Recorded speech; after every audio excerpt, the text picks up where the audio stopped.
Margin Wihirem secara terang-terangan mengungkapkan sifat asli yang dimiliki oleh sang suami, Ali Syakib.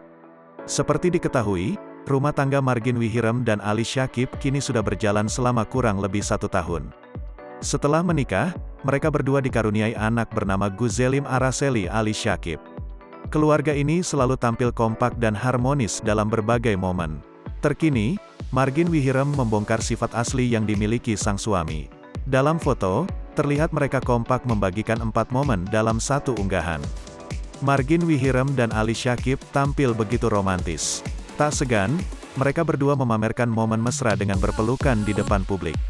Ibunda Guzelim itu menyebut jika Ali Syakib sebenarnya orang yang paling jahil. Namun sang suami juga sering membuat kebahagiaan untuk dirinya. Ia pun menceritakan perjalanan rumah tangganya yang dilalui dengan berbagai halangan dan membuat pasangan ini semakin kuat.